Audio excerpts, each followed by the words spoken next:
अगर आप बहुत कम बोलते हैं मगर जब बोलते हैं तो बहुत तेज रफ्तारी से बोलते हैं, इसका मतलब ये है कि आप बहुत गहरी सोच के मालिक हैं।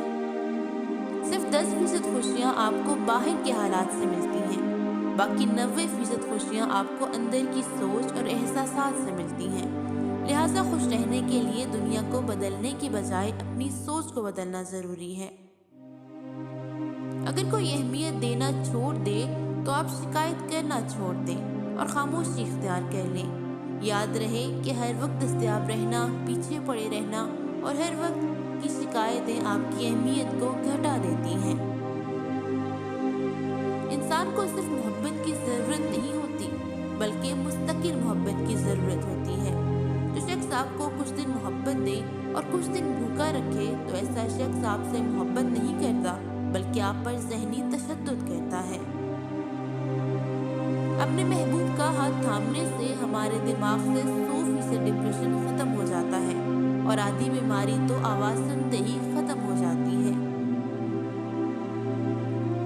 औरतें उनको ज़्यादा देर तक याद रखती हैं जो उनको इग्नोर करें, बनिस्बत उनके जो उनको तवज्जो दे।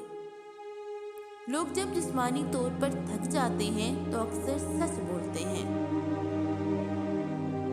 टूटे हुए लोगों की एक खूबी मुस्कुराना है। वो इस कदर मुस्कुराते हैं कि कोई दूसरा चेहरे से उनका दुख नहीं पढ़ सकता, लेकिन उनकी आंखें सब बयां कर रही होती हैं।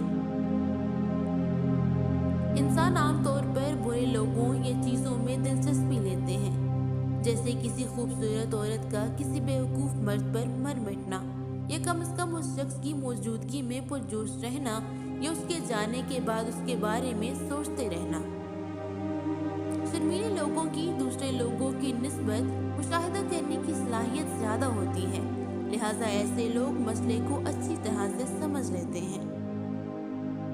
अगर आप छोटी छोटी अशियाओं से चिमटे रहते हैं तो आप बचपन से अदम तवज्जो का शिकार हैं। अगर आप नाक में उंगली डालने के आदी हैं तो आप किसी नफ्सियाती उलझन का शिकार हैं।